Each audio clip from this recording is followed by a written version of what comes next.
Le papier cadeau était doré, épais, élégant, noué d'un ruban de velours. À l'intérieur se trouvait une enveloppe scellée, soigneusement pliée. 3 mois de loyer entièrement payés. Je l'ai tendu à ma sœur avec un sourire discret. Ce n'était pas ostentatoire.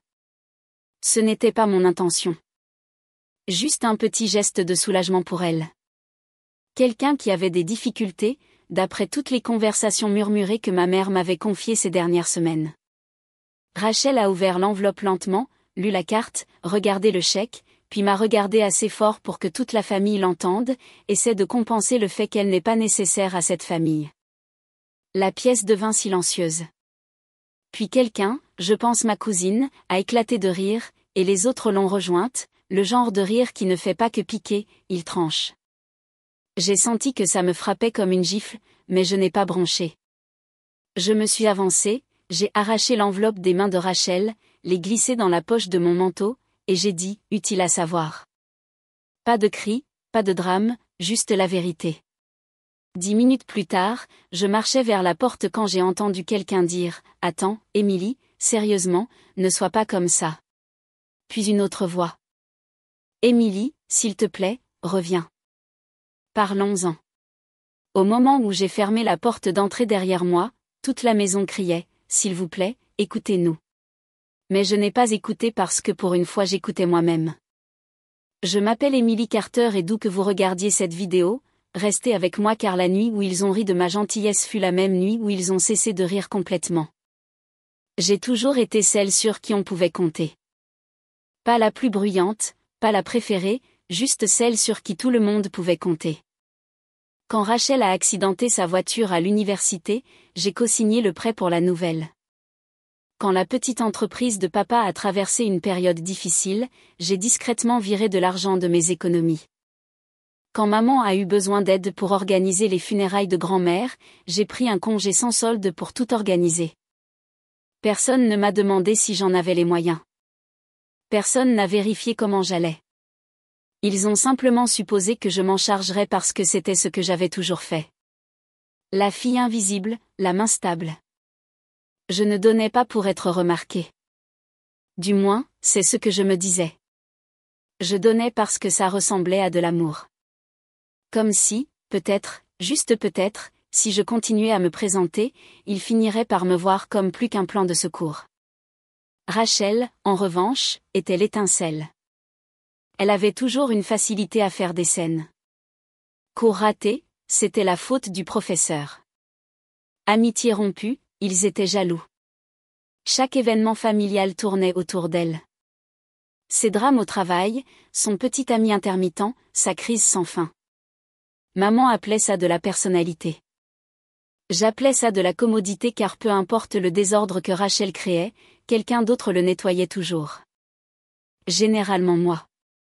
Et pourtant, je pensais que cette année pourrait être différente. Elle avait été en retard pour le loyer 3 fois. Maman disait en retard pour les services publics. Elle essayait, mais le travail avait été lent.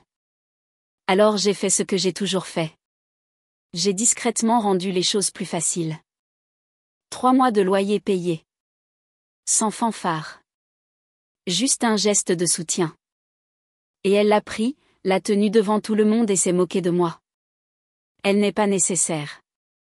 Comme si la gentillesse était embarrassante. Comme si être fiable était pitoyable.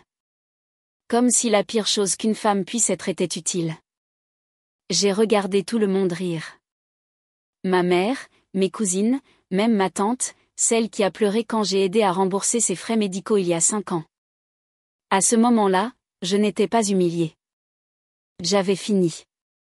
Parce que quand quelqu'un vous montre ce que votre présence signifie pour eux, croyez-les. Et quand ils rient de la version de vous qui a toujours porté leur fardeau, vous ne discutez pas.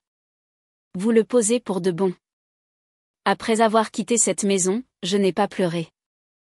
Pas dans la voiture. Pas quand je suis rentrée chez moi. Pas même le lendemain matin quand j'ai ouvert mon email pour trouver un long message de ma mère intitulé « Ne réagissons pas de façon excessive ». J'ai lu chaque mot. Rachel était juste en train de plaisanter. Tu sais comme elle est sarcastique. Nous t'apprécions tous, même si nous ne le disons pas toujours. Chaque ligne était un chef-d'œuvre de diversion. Elle n'a jamais reconnu ce qui s'était passé. Elle n'a jamais demandé comment je me sentais. C'était du contrôle des dégâts. Répété. Creux. Je n'ai pas répondu. Au lieu de cela, j'ai ouvert mon application bancaire et j'ai commencé à couper les ponts. D'abord, le paiement automatique de l'assurance automobile de Rachel. Elle n'avait même pas su que je m'en occupais. Maman m'avait discrètement demandé de l'aider à se remettre sur pied il y a des mois. Ensuite, le compte d'épargne que j'avais mis en place pour l'entreprise de papa, celui où j'étais la seule à contribuer, fermé. Puis les plans partagés Netflix et Spotify que je gérais. De petites choses mais symboliques. Disparu. Je n'étais pas en colère. Je ne cherchais pas à me venger. J'ai simplement réalisé que j'avais fini de faire du bénévolat pour une famille qui ne me considérait même pas comme une personne, juste une ressource. Au cours des jours suivants, le silence est devenu plus fort. Rachel n'a pas pris contact. Pas une seule fois. Pas d'excuses, pas d'explications, pas de responsabilité. Cela ne m'a pas surprise. Ce qui m'a surprise, c'est à quel point je me sentais libre. L'absence d'obligation, la façon dont mon calendrier semblait soudainement plus léger, mes soirées plus longues. Je cuisinais pour moi, je me promenais, je dormais mieux. J'attendais que la culpabilité s'installe, l'envie de arranger les choses. Mais elle n'est pas venue. Au lieu de cela, j'ai commencé à respirer. Vraiment respirer pour la première fois depuis des années. Puis, 5 jours après Noël, les messages ont commencé. Émilie, as-tu payé l'assurance de Rachel? Et, pourquoi la carte ne fonctionne-t-elle pas pour le compte de l'entreprise? As-tu annulé Netflix? Je n'ai répondu à aucun d'eux. Je n'étais pas mesquine. J'étais claire. Parce que les gens comme ça, ceux qui ne disent jamais merci, qui plaisantent sur votre générosité comme si c'était pathétique, ils ne comprennent pas les limites à moins que vous ne les dessiniez à l'encre indélébile. J'avais dessiné les miennes épaisses, nettes, infranchissables, et pour la première fois, ils commençaient à réaliser que je n'avais pas seulement repris un cadeau. J'avais repris moi-même. Vous savez ce qui se passe quand vous arrêtez de nourrir un système qui fonctionne grâce à votre silence? Il commence à mourir de faim. Au début, ils ne s'en rendent pas compte. C'est un paiement manqué ici. Un identifiant oublié là. De petites choses, des inconvénients, mais ensuite les lacunes s'élargissent. Et quand vous avez été la colle, le moteur silencieux en coulisses, votre absence commence à résonner. Je n'ai pas posté d'annonce dramatique. Pas de citation énigmatique sur Instagram sur les limites ou la guérison. Pas de long email disant « j'ai terminé ». Parce que je ne leur donnais rien d'autre sur quoi s'accrocher, même pas une fermeture. J'ai juste arrêté. J'ai quitté le fil de planification des vacances familiales, retiré ma carte du site de réservation de voyage, désabonné de la newsletter que Rachel gérait, celle que j'avais créée pour elle, conçue pour elle, payé des frais mensuels pour la maintenir en vie. Elle m'a envoyé 2 emails. Et, le paiement n'est pas passé. Peux-tu juste mettre à jour ta carte? Tu as toujours géré ça. Je n'ai pas répondu, et quand elle a essayé à nouveau, cette fois d'une adresse différente, je l'ai bloquée. Je n'étais pas cruelle. J'étais cohérente. La cohérence était quelque chose que j'avais toujours donné librement, même quand il ne le méritait pas. Je me présentais. Je me souvenais des anniversaires. J'envoyais des fleurs quand ils étaient tristes, de la nourriture quand ils étaient malades, et de l'argent quand ils étaient dans le pétrin. Cela n'avait jamais été réciproque. Pas une seule fois. Le Noël avant celui-ci, j'ai payé tout le dîner. Traiteur. Rachel était arrivée 3 heures en retard, avait pris un selfie devant le sapin que j'avais décoré, et était partie avant le dessert. Personne ne m'a remercié. Personne n'a même remarqué quand je suis restée après pour nettoyer seule. Cette fois, ils ont remarqué tout. J'ai entendu de ma cousine Mia que le compte d'affaires familial avait été bloqué. Je m'étais retirée en tant que copropriétaire. Apparemment, les documents juridiques que j'avais déposés des mois plus tôt venaient de prendre effet. Je n'étais plus financièrement liée à aucun d'eux. Maman a essayé de m'appeler 2 fois en un jour. Je n'ai pas décroché. Puis elle a envoyé un message. Émilie, je ne comprends pas ce que tu fais. Nous sommes une famille. Ne pouvons-nous pas passer à autre chose après un moment gênant? Un moment gênant. Ce n'était pas gênant. C'était une trahison avec un nœud papillon. Ils m'ont humiliée quand j'ai offert de l'aide. Pas parce qu'ils m'avaient mal comprise, mais parce que mon utilité menaçait leurs égos. Ils étaient contents que je donne tant que je restais discrète en le faisant. Maintenant, je sortais de l'ombre, et ils détestaient ça plus qu'ils n'avaient jamais apprécié l'aide. Alors j'ai laissé le silence grandir. Je les ai laissés se tortiller. J'ai laissé le poids qu'ils avaient l'habitude de me jeter retomber directement dans leurs mains. Et je n'ai pas dit un seul mot parce que certains messages n'ont pas besoin d'être envoyés. Ils se ressentent. La chose drôle avec les gens qui vous tiennent pour acquis, c'est qu'ils ne réalisent pas ce que vous faites tant que ce n'est pas arrêté. 10 minutes après avoir quitté cette réunion de Noël, j'imagine que ça sentait encore le jambon et la cannelle. Toujours festif. Toujours brillant sous le sapin que j'avais aidé à décorer. Mais l'ambiance, elle a changé.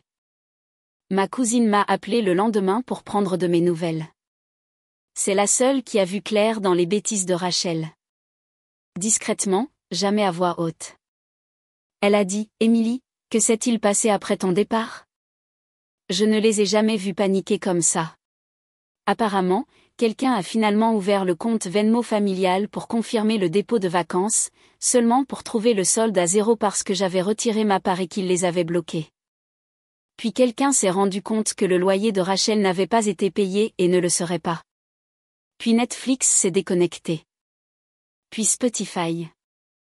Puis le plan de livraison de courses partagées que maman utilisait à mes frais depuis un an a cessé de fonctionner en pleine commande. Au début, ils pensaient que c'était un problème technique. Puis la réalité s'est infiltrée comme un courant d'air froid. Ils avaient ri. Ils s'étaient moqués. Et puis ils ont regardé le fondement qu'ils n'avaient jamais remarqué se fissurer. Pièce par pièce sans personne pour arrêter la chute. Ils n'étaient pas tristes de mon départ. Ils étaient terrifiés que je le pensais sérieusement. Que je n'allais pas revenir comme je le faisais toujours. Que je n'allais pas accepter les fausses excuses, les demi-caresses, les excuses comme « tu sais comment est Rachel ». Ce n'était pas Émilie qui avait d'un moment. C'était Émilie qui disparaissait et emportait la structure avec elle. Pour le nouvel an, le chat de groupe familial était un champ de bataille. Je n'ai pas lu les messages directement, mais Mia m'a envoyé quelques captures d'écran. Rachel jouait la victime. J'ai dit une chose et elle a réagi de manière excessive. Ce n'est pas comme si j'avais brûlé sa maison. Maman la défendait comme toujours. C'était une blague. Nous ne voulions pas dire ça. Elle est dramatique. Papa n'a rien dit. Bien sûr qu'il ne l'a pas fait. C'était toujours son rôle. Le figurant passif. Bruyant pendant les matchs de football. Silencieux quand les choses comptaient vraiment. Puis le ton a changé. Émilie, s'il te plaît. Nous sommes une famille. Il faut qu'on parle. Et le mot dont ils se moquaient de moi est soudainement revenu sur eux.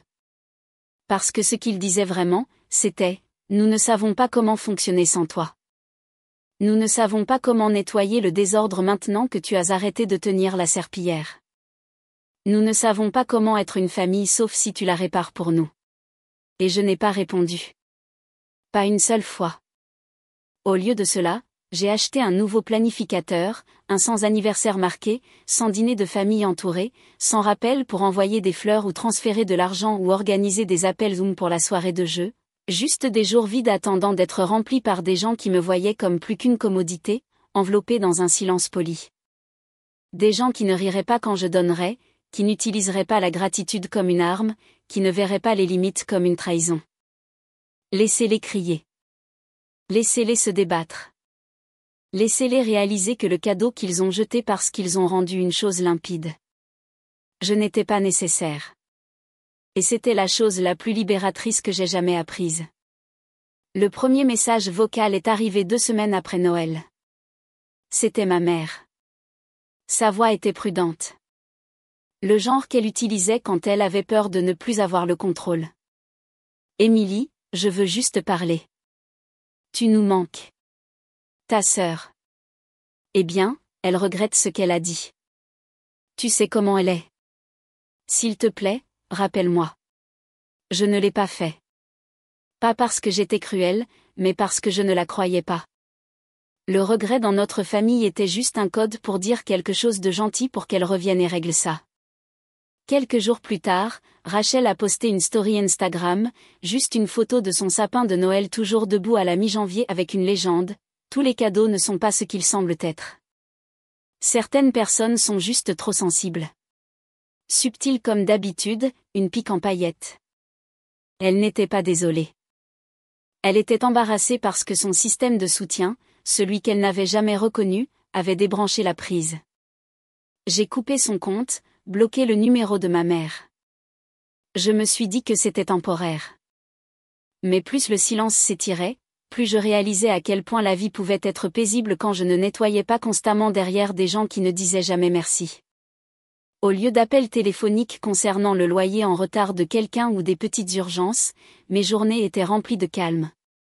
Je suis allée au travail, je suis rentrée chez moi, j'ai cuisiné pour moi, j'ai recommencé à lire, je me suis inscrite à un cours de céramique le week-end juste parce que j'aime l'idée de faire quelque chose de mes mains.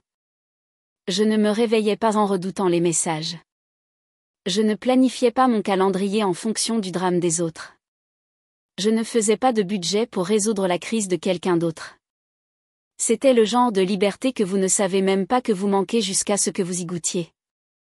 Mia, ma cousine, la seule qui n'a pas sauté dans le wagon, m'a invitée à bruncher un dimanche. J'ai failli ne pas y aller, mais je suis contente de l'avoir fait. Elle ne m'a pas pressée. Elle n'a pas dit « tu devrais leur parler ». Elle m'a juste demandé comment j'allais. Et quand j'ai dit « honnêtement, paisible », elle a souri et a dit « ouais, ça se voit ». Je pense que c'est à ce moment-là que j'ai su que je ne reviendrai pas. Pas de manière dramatique en claquant la porte, juste tranquillement, comme quelqu'un qui entre dans une pièce où il appartient enfin et réalise qu'il n'a jamais eu besoin de permission pour être là. Vers cette époque, j'ai obtenu une promotion au travail. Une grosse promotion. On m'a offert un rôle de chef de projet sur un projet que j'espérais depuis un an. Le plus drôle, c'est que Rachel l'a appris avant que je ne le dise à personne. Elle m'a envoyé un email. Juste 2 lignes. Félicitations. Je suppose que tu te portes bien sans nous. Ce dernier mot, nous, m'a interpellée parce qu'elle voulait dire sans elle, sans maman, sans tout le réseau de personnes qui m'avaient maintenue petite tout en prétendant que c'était de l'amour. Je n'ai pas répondu. Je n'avais pas besoin de le faire parce que Rachel apprenait enfin ce que c'était que de ne pas être nécessaire.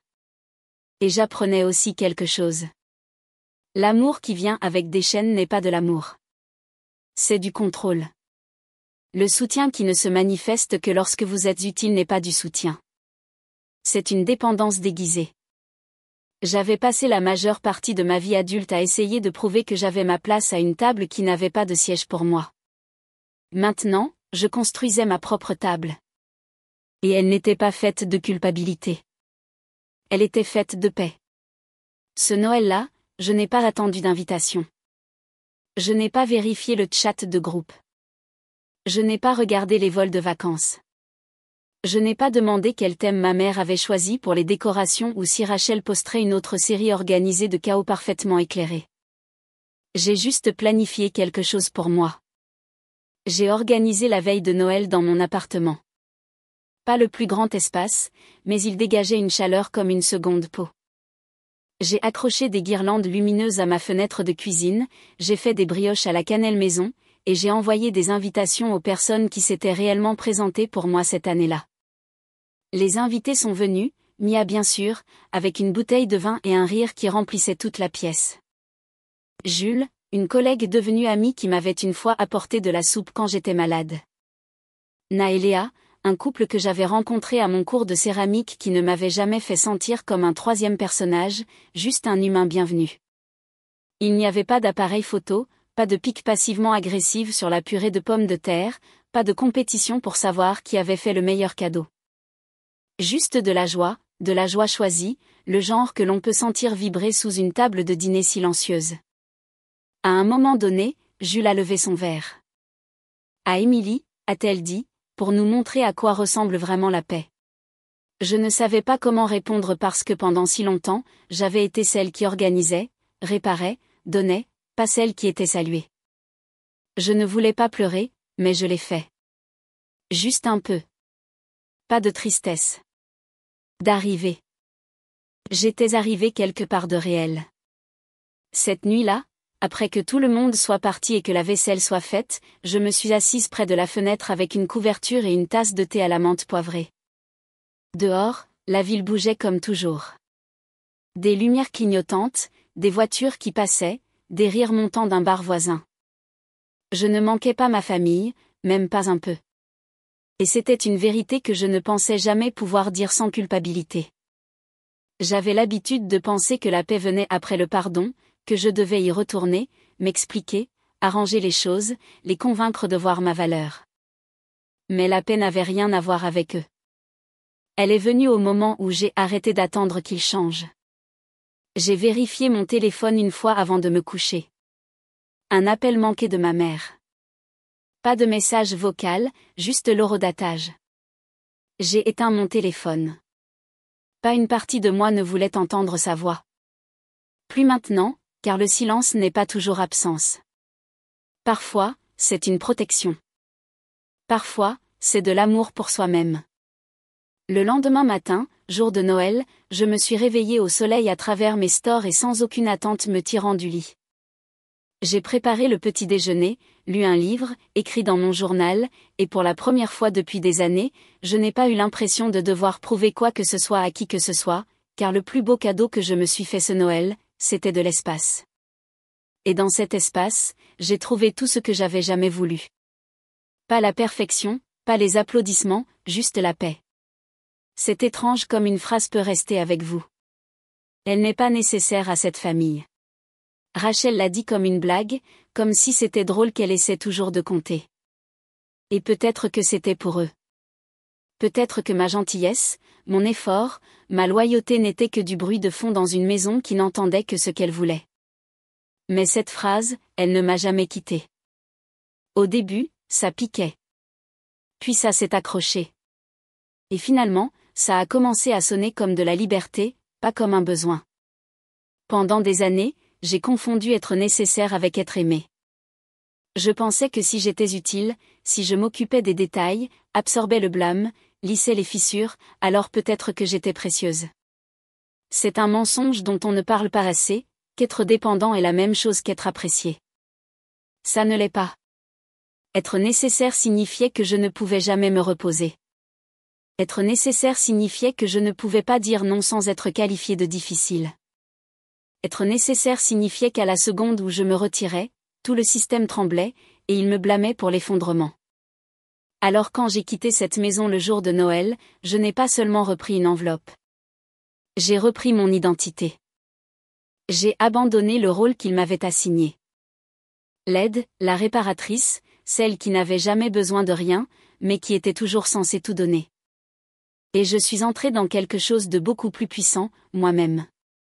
Maintenant, je me réveille dans une maison où personne ne s'attend à ce que je les sauve. Je marche dans des pièces qui ne résonnent pas de culpabilité. Je ris souvent et fort avec des gens qui ne me réduiraient jamais à une punchline. Je donne toujours, mais d'un endroit plein, pas d'un endroit qui saigne. Et quand je choisis de donner maintenant, c'est un cadeau, pas une transaction dans un jeu auquel je n'ai jamais accepté de jouer. Je ne sais pas ce que ma famille dit de moi de nos jours. Peut-être que j'ai changé. Peut-être que je suis froide. Peut-être que j'ai réagi de manière excessive. Mais je ne suis pas froide. Je suis claire. Et la clarté est la chose qu'ils ne s'attendaient pas à ce que je trouve parce qu'ils comptaient sur ma confusion pour me garder sous contrôle. Ils avaient l'habitude de me jeter la famille comme une chaîne. Mais la famille, quand elle est construite sur la honte et le contrôle, n'est pas sacrée. C'est un piège. J'ai arrêté de l'appeler famille le jour où ils ont ri quand j'ai essayé d'aider. Et je n'ai plus jamais appelé. Je ne suis pas amère. Vraiment. En fait, je leur souhaite le meilleur. J'espère qu'ils trouveront comment maintenir leur vie à flot sans que quelqu'un ne les sauve en coulisses. J'espère que Rachel découvrira comment vivre sans jouer la supériorité. J'espère que ma mère découvrira ce que c'est que de gagner le pardon, pas de l'exiger. Mais tout cela n'est plus ma responsabilité parce qu'ils avaient raison. Je ne suis pas nécessaire. Et je ne veux pas l'être parce que j'ai enfin appris. Être nécessaire, c'est le prix que vous payez quand les gens ne savent pas vous aimer inconditionnellement. Et être libre, c'est ce qui se passe quand vous arrêtez d'acheter votre place à une table qui a toujours été trop petite. La dernière chose que j'ai faite cette année a été d'encadrer quelque chose que j'avais écrit dans mon journal. Juste 4 lignes. Ça pend au-dessus de mon bureau maintenant. Ils ont ri quand j'ai donné. J'ai souri quand je suis partie. Je n'ai rien dit d'autre. Et ils ont tout entendu.